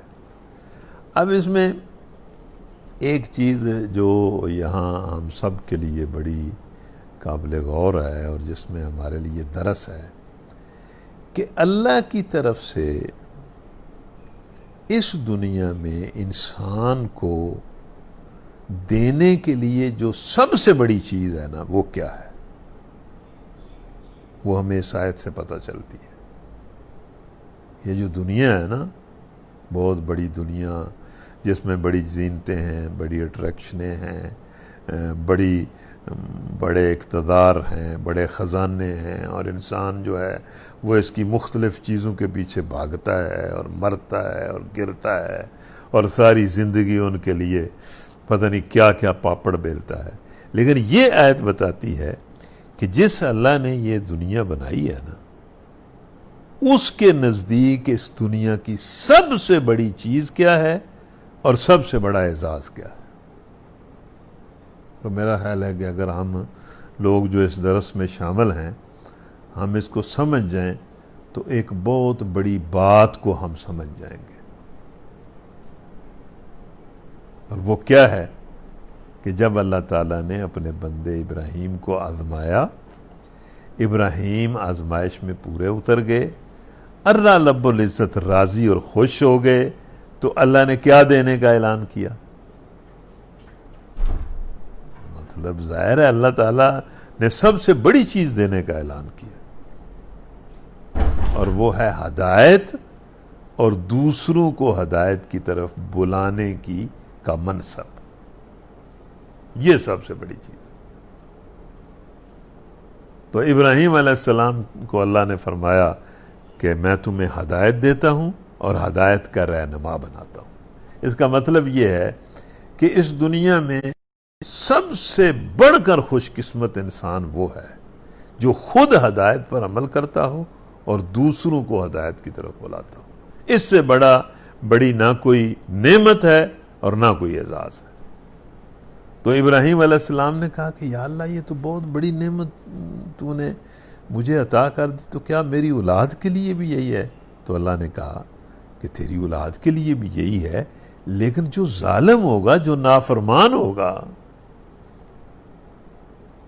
جو نافرمانی کرے گا، اس کے لیے تو یہ وعدہ نہیں ہے۔ تیری اولاد میں جو صالح ہوں گے، ایمان لانے والے ہوں گے، اسی طریقے پر عمل کرنے والے ہوں گے جو طریقہ ہم تمہیں دے رہے ہیں، تو ان کے لیے بھی یہی ہے۔ لیکن یہ کہ جو ظالم ہوں گے، نافرمان ہوں گے، ان کو تو یہ اعزاز زبردستی تو میں نہیں دوں گا۔ وَإِذْ جَعَلْنَا الْبَيْتَ مَثَابَةً لِلنَّاسِ وَأَمْنًا وَاتَّخِذُوا مِن مَّقَامِ إِبْرَاهِيمَ مُصَلًّى وَعَهِدْنَا إِلَىٰ إِبْرَاهِيمَ وَإِسْمَاعِيلَ أَن طَهِّرَ بَيْتِيَ لِلطَّائِفِينَ وَالْعَاكِفِينَ وَالرُّكَّعِ السُّجُودِ۔ اور یہ کہ ہم نے اس گھر کو لوگوں کے لیے مرکز اور امن کی جگہ قرار دیا تھا، اور لوگوں کو حکم دیا تھا کہ ابراہیم جہاں عبادت کے لیے کھڑا ہوتا ہے، اس مقام کو مستقل جائے نماز بنا لو۔ اور ابراہیم اور اسماعیل کو تاکید کی تھی کہ میرے اس گھر کو طواف اور اعتکاف اور رکوع اور سجدہ کرنے والوں کے لیے پاک رکھو۔ اب اس میں اللہ تعالیٰ اس آیت میں اپنے اس گھر کا ذکر کرتا ہے جو گھر اللہ تبارک و تعالیٰ نے، اس گھر کا اعزاز بھی ابراہیم علیہ السلام کو بخشا، اور انہی کے ہاتھ سے اللہ تعالیٰ نے اپنا وہ پہلا گھر جو ہے وہ بنایا، اور اس کو بڑا مقام اور مرتبہ جو ہے وہ اللہ تعالیٰ نے اس گھر کو دیا۔ اور اس گھر کے بارے میں اللہ کہتا ہے کہ ہم نے اس گھر کو لوگوں کے لیے مرکز اور امن کی جگہ قرار دیا تھا۔ یعنی اس گھر کا مقصد یہ ہے کہ توحید پرست لوگ، اللہ کو ماننے والے، اللہ کی بندگی کرنے والے، ان کے لیے ایک مرکز ہو جہاں سے وہ ہدایت پائیں اور پوری دنیا میں پھیل جائیں۔ یعنی اللہ تعالیٰ نے اپنے بندوں کے لیے ایک مرکز بنایا، اور دوسرا اس کو بھی امن کی جگہ بنایا، اور اس گھر کو امن کا پیغمبر بھی بنایا، اور لوگوں کو یہ حکم دیا کہ ابراہیم جہاں عبادت کے لیے کھڑا ہوتا ہے، اس مقام کو مستقل جائے نماز بنا لو۔ یہ ابراہیم علیہ السلام کا بہت بڑا اعزاز ہے۔ اب مقام ابراہیم جو ہے، اس سے مراد وہ پتھر ہے جس پر سارے مفسرین یہی کہتے ہیں، جس پر کھڑے ہو کر ابراہیم علیہ السلام نے اللہ کے گھر کی بنیادیں اٹھائی تھیں، اور وہ پتھر اب بھی حرم کے اندر محفوظ ہے، اس میں ابراہیم علیہ السلام کے قدموں کے نشان بھی ہیں۔ تو اللہ تعالیٰ کو ابراہیم کا یہ عمل اتنا پسند آیا کہ ان کے قدموں کے جو نشان ہیں ان کو اللہ تعالیٰ نے اپنے سجدوں کی جگہ بنا دیا، کہ جہاں ابراہیم علیہ السلام کے پاؤں لگے ہیں وہاں مجھے سجدے کرو۔ تو ایک تو اس سے مراد مطلب وہ خاص پتھر بھی ہے، اور دوسرا سارا حرم جو ہے وہ بھی مقام ابراہیم ہے۔ یعنی نیک لوگوں کے جو نشانات قدم ہوتے ہیں وہی انہی کی پیروی اللہ کی بندگی ہوتی ہے۔ اب دیکھیں نا نبی صلی اللہ علیہ وسلم کی جو سیرت ہے، ان کے جو نقوش قدم ہیں، انہی پر جو چلے گا وہی بندگی ہوگی۔ تو یہ بڑا اعزاز ہے کہ اللہ تعالیٰ انبیاء کے جو نقوش قدم ہوتے ہیں ان کو اپنی بندگی بنا دیتا ہے۔ تو یہ ایک علامت ہے کہ اللہ کے جو سہلے بندے ہیں ان کے قدموں کے جو نشان ہیں انہی کے پیچھے چلنا ہی اللہ کی عبادت ہوتا ہے۔ تو اللہ تعالیٰ نے ابراہیم علیہ السلام کے نقوش قدم کو کہا کہ اس جگہ کو اپنے لیے نماز کی جگہ بنا لو۔ مطلب یہ کہ ان کی پیروی کرو، ان کے نقش قدم پر چلو، اور جس طرح انہوں نے اپنی زندگی گزاری ہے اس طرح زندگی بھی گزارو، اور ان کے قدموں کو سجدوں کی جگہ بھی بنا لو۔ اور پھر ابراہیم اور اسماعیل کو تاکید کی تھی کہ میرے اس گھر کو طواف اور اعتکاف اور رکوع اور سجدہ کرنے والوں کے لیے پاک رکھو۔ پاک رکھنے سے مراد ایک تو ویسے بھی پاک رکھنا ہے، صاف رکھنا ہے، اور دوسرا اس کا اصل مطلب یہ ہے کہ اس کو شرک سے اور گمراہی سے اس گھر کو پاک رکھو، اور ظلم سے اس گھر کو پاک رکھو۔ شرک سے اور ظلم سے اس گھر کو پاک رکھو، نہ اس میں شرک ہو اور نہ اس میں کسی کے ساتھ زیادتی ہو۔ وَإِذْ قَالَ إِبْرَاهِيمُ رَبِّ اجْعَلْ هَٰذَا بَلَدًا آمِنًا وَارْزُقْ أَهْلَهُ مِنَ الثَّمَرَاتِ مَنْ آمَنَ مِنْهُمْ بِاللَّهِ وَالْيَوْمِ الْآخِرِ قَالَ وَمَنْ كَفَرَ فَأُمَتِّعُهُ قَلِيلًا ثُمَّ أَضْطَرُّهُ إِلَىٰ عَذَابِ النَّارِ وَبِئْسَ الْمَصِيرُ۔ اور یہ کہ ابراہیم نے دعا کی کہ اے میرے رب اس شہر کو امن کا شہر بنا دے۔ یعنی یہ بھی آیتیں ہمیں بتاتی ہیں، خود اللہ تعالیٰ کہہ رہا ہے کہ یہ جو میرا گھر ہے یہ امن کا گھر ہے، اور پھر ابراہیم بھی یہ دعا کر رہے ہیں کہ اے اللہ اس شہر کو جس شہر میں یہ گھر ہے اس کو امن کا شہر بنا۔ اس کا مطلب یہ ہے کہ اللہ کا دین جو ہے وہ امن کا پیغمبر ہے۔ کتنی زیادتی ہے اور کتنا ظلم ہے کہ جو دین امن کے لیے آیا ہے، لوگوں کو امن عطا کرتا ہے، لوگوں میں امن اور عدل کا پیغمبر ہے، امن کو قائم کرنا چاہتا ہے، اس کو لوگ کہتے ہیں کہ یہ دہشت گردی کا دین ہے۔ کتنا الزام ہے، کتنا بہت بڑا الزام ہے دین پر۔ دین دہشت گردی کا دین نہیں ہے، دین تو امن کا دین ہے۔ یہ تو انسانوں کے اندر عدل کی بنیاد پر امن قائم کرنا چاہتا ہے اور ظلم کو ختم کرنا چاہتا ہے۔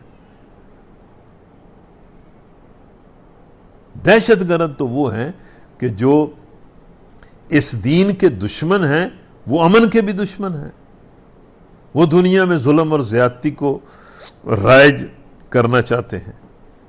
تو جب ابراہیم نے دعا کی کہ اے میرے رب اس شہر کو امن کا شہر بنا دے اور اس کے باشندوں میں سے جو اللہ اور آخرت کو مانے انہیں ہر قسم کے پھلوں کا رزق دے، تو ابراہیم علیہ السلام نے تو جو پہلی دعا کی تھی نا کہ بھئی یا اللہ یہ جو ہدایت کا اور ہدایت کی امامت کا اعزاز تو مجھے دے رہا ہے، کیا میری اولاد کے لیے بھی ہے؟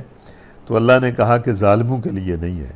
تو یہاں پر ابراہیم نے دعا کرتے ہوئے اللہ ہی سے ڈر کر یہ دعا کی کہ شاید رزق بھی جو ہے وہ اللہ مطلب ظالموں کے لیے نہیں مانگنا بلکہ نیک اور صالح لوگوں کے لیے مانگنا ہے۔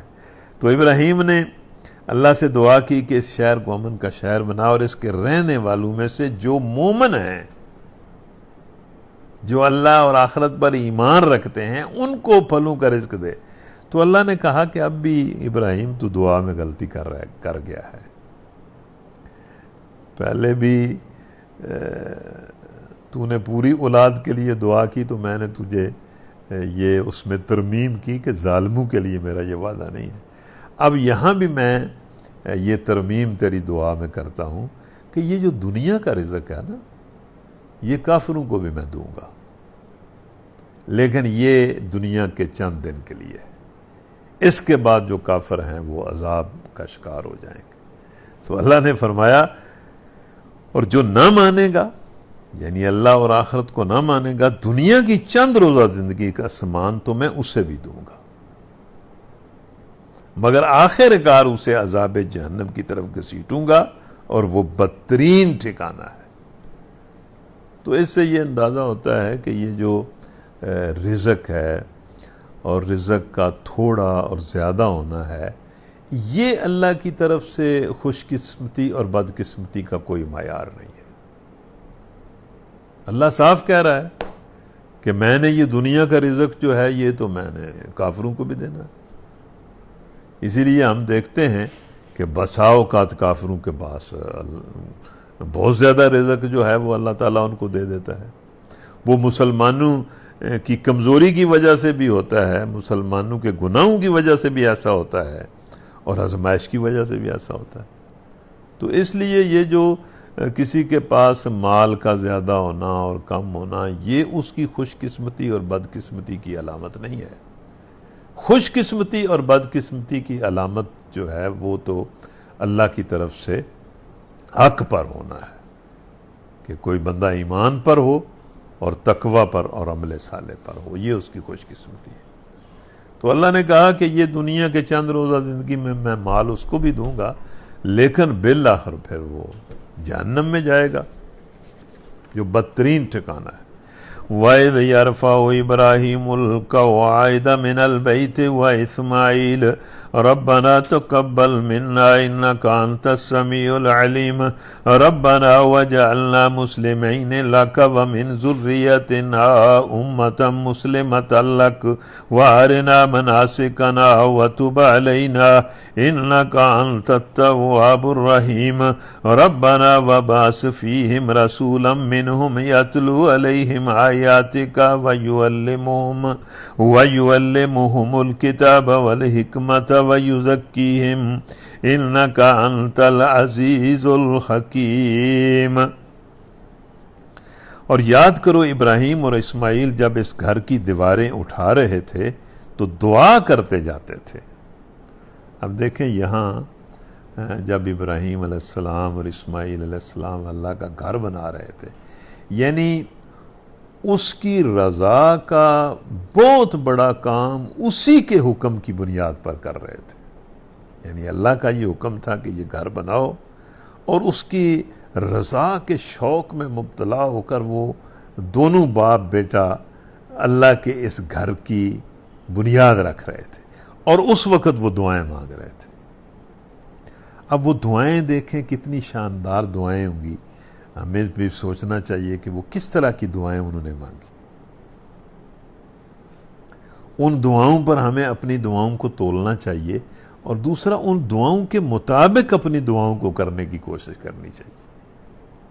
اگر آپ میری بات سن رہے ہیں تو یہ ان کی دعائیں، 3 دعائیں انہوں نے مانگی ہیں۔ یہ ان 3 دعاؤں پر غور کریں اور ان دعاؤں کے اتباع میں اپنی دعائیں بنائیں، اور غور کریں کہ یہ دعائیں کیا ہیں۔ پہلی دعا یہ ہے کہ اے ہمارے رب، ہم سے یہ خدمت قبول فرما لے، یہ جو ہم تیرے حکم کی بنیاد پر تیرا گھر بنا رہے ہیں، ہمارے اس عمل کو قبول فرما۔ تو سب کی سننے اور سب کچھ جاننے والا ہے۔ پہلی دعا یہ ہے۔ اب اس دعا پر غور کریں کہ وہ اللہ کا گھر بنا رہے ہیں، محنت کر رہے ہیں، اور کہہ رہے ہیں کہ یا اللہ تیرا گھر بنا رہے ہیں، تیرے حکم کے مطابق تیری اطاعت میں تیرا یہ گھر بنا رہے ہیں، اس کام کو، اس خدمت کو قبول فرما۔ یعنی اس کا مطلب یہ ہے کہ ایک تو دعا ہوتی ہے الفاظ کہ میں یہ چیز مانگ رہا ہوں یہ دے، ایک دعا ہوتی ہے کہ یا اللہ میں تیری راہ میں یہ کام کر رہا ہوں، اس کو قبول فرما۔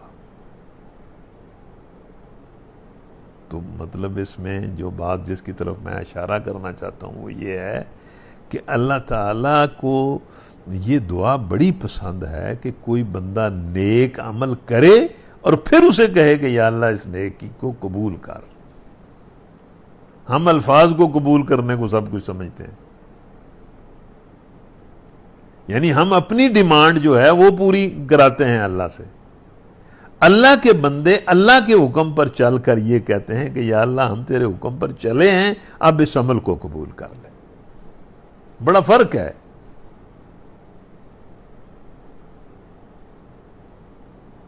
تو انہوں نے تو اللہ کے حکم کے مطابق وہ اللہ کا گھر بنا رہے تھے، اور وہ کہہ یہ رہے تھے کہ یہ جو ہم عمل کر رہے ہیں اس کو قبول کر۔ مطلب بندہ مومن کی سب سے جو بڑی تمنا ہوتی ہے یا ہونی چاہیے وہ یہ ہے کہ وہ اللہ کی اطاعت میں محنت کرے، اور پھر اس سے کہے کہ یا اللہ اس اطاعت کو قبول کر۔ ہم اس سے کچھ چیزیں مانگتے رہتے ہیں اور کہتے ہیں قبول کر، یہ بھی ٹھیک ہے۔ اس کے بعد دوسری دعا، اے رب ہم دونوں کو اپنا مسلم بنا، یعنی مطیع فرمان بنا۔ کیا وہ مطیع فرمان نہیں تھے؟ مطلب یہ کہ اللہ کا گھر بنا رہے ہیں اور کہہ رہے ہیں کہ ہم دونوں کو اپنا مطیع فرمان بنا۔ مطلب کیا وہ مطیع فرمان نہیں تھے جو مطلب باپ جو ہے وہ بیٹے کو قربان کرنے کے لیے تیار ہو گیا تھا اور بیٹا قربان ہونے کے لیے تیار ہو گیا تھا؟ تو وہ مطیع فرمان نہیں تھے، لیکن وہ اللہ کو کہہ رہے ہیں، دعا یہ کر رہے ہیں کہ یا اللہ ہمیں اپنا مطیع فرما بنا، اور ہماری نسل سے ایک ایسی قوم اٹھا جو تیری مطیع فرمان ہو، اور ہمیں اپنی عبادت کے طریقے بتا، اور ہماری کوتاہیوں سے درگزر فرما، تو بڑا معاف کرنے والا اور رحم فرمانے والا ہے۔ یہ دیکھیں یہ عجیب دعا ہے۔ اس دعا کا مطلب یہ ہے کہ ایک بندہ جو حق کو پہچان جاتا ہے، اللہ کو پہچان جاتا ہے، زندگی کے مقصد کو پہچان جاتا ہے، اس کی سب سے بڑی تمنا یہ ہوتی ہے کہ میں اللہ کا مطیع فرمان بندہ ہی بن کر رہوں۔ یہ اس کی سب سے بڑی دعا ہوتی ہے۔ اس لیے وہ جتنا بھی مطیع فرمان ہو وہ اور اطاعت مانگتا ہے اور اطاعت کی توفیق مانگتا ہے، اور اس سے یہ مانگتا ہے کہ یا اللہ جو تیری اطاعت کے طریقے ہیں وہ مجھے بتا تاکہ میں اور تیری اطاعت کروں اور تیری اطاعت کروں۔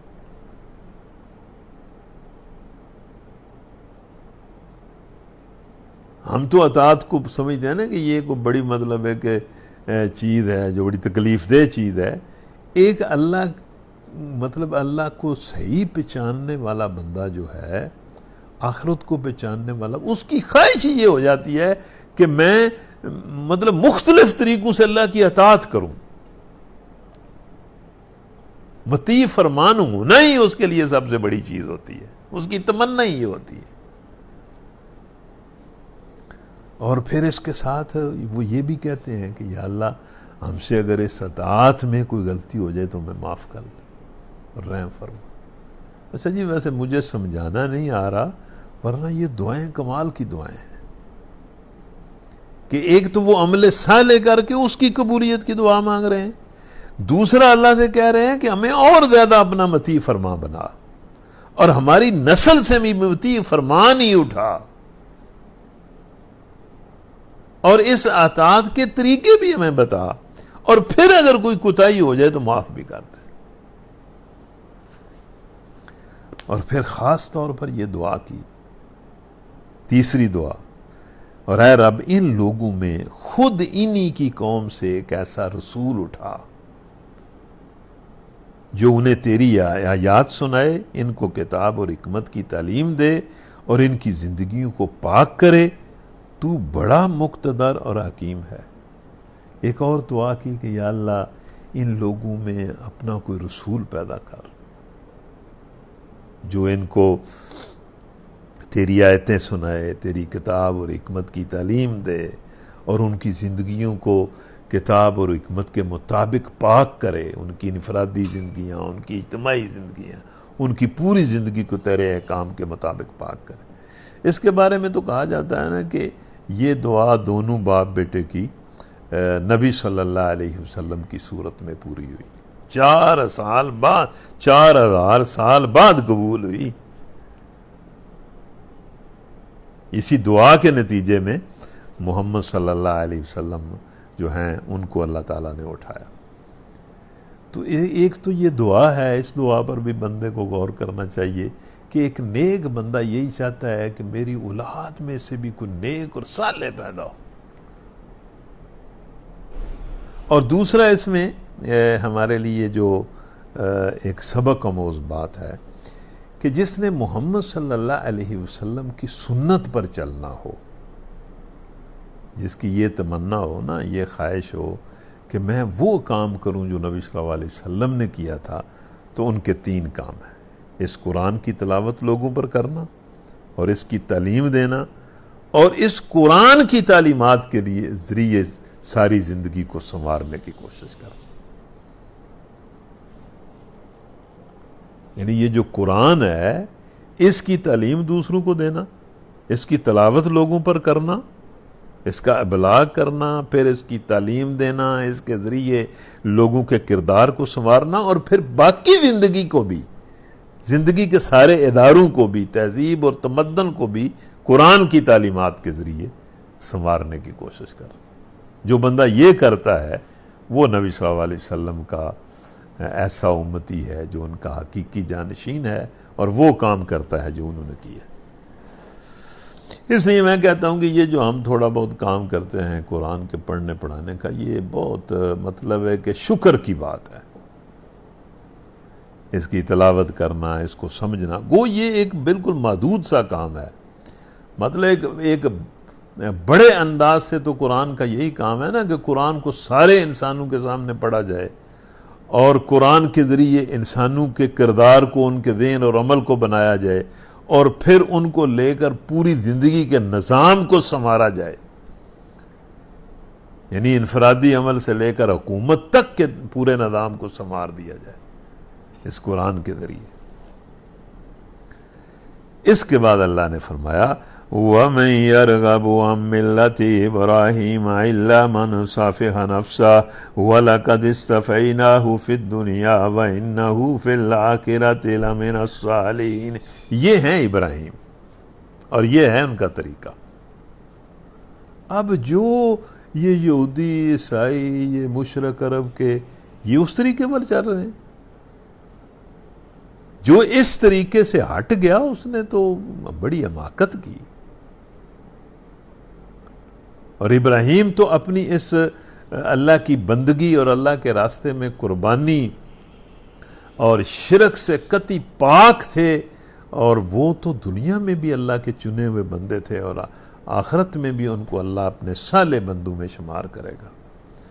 اور ان کا طریقہ زندگی کیا تھا؟ سادہ سی بات ہے. اذ قال له ربه اسلم قال اسلمت لرب العالمین. جب بھی اللہ تعالیٰ نے ان کو کوئی حکم دیا اور کہا کہ اطاعت کر، تو اس نے کہا ہے رب العالمین، میں تیرے سامنے سر تسلیم خم کرتا ہوں. وَوَصَّى بِهَا إِبْرَاهِيمُ بَنِيهِ وَيَعْقُوبُ يَا بَنَيَّ إِنَّ اللَّهَ اصْطَفَىٰ لَكُمُ الدِّينَ فَلَا تَمُوتُنَّ إِلَّا وَأَنْتُمْ مُسْلِمُونَ. اور ابراہیم علیہ السلام نے بھی اور یعقوب علیہ السلام نے بھی اپنی اولاد کو جو نصیحت کی تھی وہ یہی کی تھی کہ بیٹو، اللہ نے تمہارے لیے جو طریقہ زندگی پسند کیا ہے وہ یہ ہے کہ مرتے دم تک اس کی اطاعت کرو. یہی طریقہ زندگی، مر جاؤ لیکن اس کی نافرمانی نہ کرو، اور مرتے دم تک اس کی اطاعت کرتے رہو. اس نے تمہارے لیے اسی دین کو پسند کیا. اور انہوں نے یعنی ابراہیم علیہ السلام نے بھی یہی وصیت اپنی اولاد کو کی، اور یعقوب علیہ السلام نے بھی یہی کی. تو یہودیوں اور عیسائی، یہ یہودی اور عیسائی تو یعقوب علیہ السلام کی اولاد تھے. اللہ کہہ رہا ہے تمہاری اب کیا حالت ہو گئی ہے. تمہارے باپ نے اور تمہارے دادا نے تو تمہیں یہ نصیحت کی تھی کہ اللہ کی اطاعت کرو، اور تم نے کئی بت بنا لیے. ام کنتم شہداء اذ حضر یعقوب الموت اذ قال لبنیہ ما تعبدون من بعدی قالوا نعبد الہک و الہ آبائک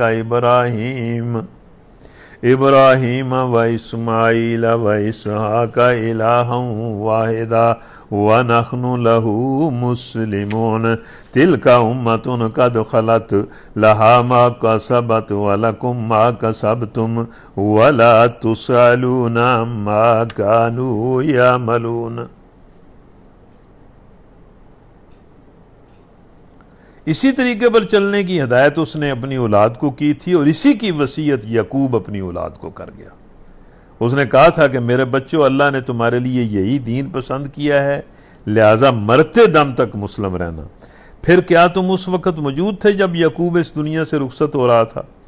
اس نے مرتے وقت اپنے بیٹوں سے پوچھا، بچوں میرے بعد تم کس کی بندگی کرو گے؟ ہمیں اللہ تعالیٰ اس کے ذریعے یہودیوں اور عیسائیوں کو سمجھا رہا ہے۔ ان سب نے جواب دیا، ہم اسی ایک اللہ کی بندگی کریں گے جسے آپ نے اور آپ کے بزرگوں ابراہیم، اسماعیل اور اسحاق نے خدا مانا ہے، اور ہم اسی کے مسلم بن کر رہیں گے۔ لیکن وہ تو کچھ لوگ تھے جو گزر گئے، جو کچھ انہوں نے کمایا وہ ان کے لیے تھا، وہ تو توحید پر تھے، وہ تو اللہ کے مسلم تھے، لیکن ان کی توحید اور اسلام ان کے لیے ہے۔ اور جو کچھ تم کماؤ گے، اللہ تعالیٰ اس وقت کے یہود و نصارہ سے اور مشرکین عرب سے بھی کہتا ہے کہ تم اولاد تو ان کی ہو، لیکن جو کچھ تم کماؤ گے وہ تمہارے لیے ہوگا۔ تم سے یہ نہ پوچھا جائے گا کہ وہ کیا کرتے تھے۔ وَقَالُوا كُونُوا هُودًا أَوْ نَصَارَىٰ تَهْتَدُوا قُلْ بَلْ مِلَّةَ إِبْرَاهِيمَ حَنِيفًا وَمَا كَانَ مِنَ الْمُشْرِكِينَ۔ اب تم کہتے ہو کہ جو یہودی ہو جائے گا وہ ہدایت پائے گا، اور جو عیسائی ہو جائے گا وہ ہدایت پائے گا۔ نہیں، جو ابراہیم علیہ السلام کے طریقے پر، یہ طریقہ جو ہم نے بتایا ہے، اس طریقے پر چلے گا وہ ہدایت پائے گا۔ یہ کس طرح ہو سکتا ہے کہ ان کی نسل میں یہ یہود و نصارہ جو ہیں انہوں نے طرح طرح کے شرک بنا لیے ہیں اور ہر نبی کی نافرمانی کرتے ہیں؟ تو یہ تو کوئی ہدایت نہیں ہے۔ ہدایت تو وہ ہے جو ابراہیم کے طریقے میں ہم نے تمہیں بتا دی ہے۔ قُولُوا آمَنَّا بِاللَّهِ وَمَا أُنزِلَ إِلَيْنَا وَمَا أُنزِلَ إِلَىٰ إِبْرَاهِيمَ وَإِسْمَاعِيلَ وَإِسْحَاقَ وَيَعْقُوبَ وَالْأَسْبَاطِ وَمَا أُوتِيَ مُوسَىٰ وَعِيسَىٰ وَمَا أُوتِيَ النَّبِيُّونَ مِن رَّبِّهِمْ۔ دیکھو، تسلیم کرو، کہو کہ ہم اللہ پر ایمان لائے اور اس ہدایت پر جو ہماری طرف نازل ہوئی ہے، اور جو ابراہیم، اسماعیل، اسحاق، یعقوب اور اولاد، یعنی انبیاء کے طریقے پر چلو گے تو ہدایت پاؤ گے۔ لا نفرق بین احد منہم ونحن لہ مسلمون۔ اور اس پر ایمان لاؤ گے کہ ہم انبیاء میں کوئی فرق نہیں کرتے، سب کو مانتے ہیں۔ یہ کیا ہے کہ تم نے موسیٰ علیہ السلام کو مانا اور عیسیٰ علیہ السلام کو نہیں مانا، اور عیسیٰ علیہ السلام کو ماننے والے اب موسیٰ علیہ السلام کا انکار کر رہے ہیں، اور اب یہ عیسیٰ اور موسیٰ علیہ السلام کو ماننے والے محمد صلی اللہ علیہ وسلم کا انکار کر رہے ہیں۔ ہدایت وہ پائے گا جو سب انبیاء پر ایمان لائے گا۔ فَإِنْ آمَنُوا بِمِثْلِ مَا آمَنْتُمْ بِهِ فَقَدِ اهْتَدَوْا وَإِنْ تَوَلَّوْا فَإِنَّمَا هُمْ فِي شِقَاقٍ فَيَكْفِيكَهُمُ اللَّهُ وَهُوَ السَّمِيعُ الْعَلِيمُ۔ پھر اے محمد صلی اللہ علیہ وسلم، اگر وہ اسی طرح ایمان لائے جس طرح تم لائے ہو تو ہدایت پر ہوں گے، اور اگر اس سے منہ پھیرے یہ یہودی اور نصارہ اور یہ مشرکین عرب جو ابراہیم کے ساتھ تعلق جوڑتے ہیں، تو کھلی بات یہ ہے کہ وہ ہٹ درمی میں پڑ گئے ہیں، حق سے ہٹ گئے ہیں۔ لہٰذا اطمینان رکھو کہ ان کے مقابلے میں اللہ تمہاری حمایت کے لیے کافی ہے، وہ سب کچھ سنتا اور جانتا ہے۔ صبغۃ اللہ ومن احسن من اللہ صبغۃ ونحن لہ عابدون۔ سب لوگوں کو اللہ نے کہا کہ اللہ کا رنگ اختیار کرو، اور اللہ کا رنگ یہ ہے کہ اس کے بندے بن کر رہو، بس۔ قُلْ أَتُحَاجُّونَنَا فِي اللَّهِ وَهُوَ رَبُّنَا وَرَبُّكُمْ وَلَنَا أَعْمَالُنَا وَلَكُمْ أَعْمَالُكُمْ وَنَحْنُ لَهُ مُخْلِصُونَ۔ اے نبی ان سے کہو کیا تم اللہ کے بارے میں ہم سے جھگڑتے ہو، حالانکہ وہی ہمارا رب بھی ہے اور تمہارا رب بھی، ہمارے اعمال ہمارے لیے ہیں، تمہارے اعمال تمہارے لیے ہیں، اور اصل چیز اعمال ہیں، اور ہم اللہ ہی کے لیے اپنی بندگی کو خالص کر چکے ہیں، اور تمہارے باپ دادا بھی اللہ کے بندے تھے۔ ام تقولون ان ابراہیم و اسماعیل و اسحاق و یعقوب والاسباط کانوا ھودا او نصارا، اب تم یہ کہتے ہو کہ ابراہیم، اسماعیل، اسحاق اور یعقوب یہ یہودی اور عیسائی تھے؟ کمال کی بات ہے، یہ تو بعد میں تم نے پیدا کی ہے، اور بعد میں تم ان فرقوں کے اندر مبتلا ہوئے ہو، جس طرح آج کل مسلمانوں کے فرقے ہیں، تو یہ تو بعد میں پیدا ہوئے۔ قُلْ أَنْتُمْ أَعْلَمُ أَمِ اللَّهُ وَمَنْ أَظْلَمُ مِمَّنْ كَتَمَ شَهَادَةً عِندَهُ مِنَ اللَّهِ وَمَا اللَّهُ بِغَافِلٍ عَمَّا تَعْمَلُونَ۔ وہ بھائی تم زیادہ جانتے ہو یا اللہ؟ مطلب تم کہتے ہو کہ یہ انبیاء یہودی اور عیسائی تھے، مطلب بڑی اللہ تعالیٰ نے ٹکا کے بات کی ہے، اور ان کی جو مطلب عصبیت ہے اس کے بت کو اللہ تعالیٰ نے توڑ دیا ہے بالکل۔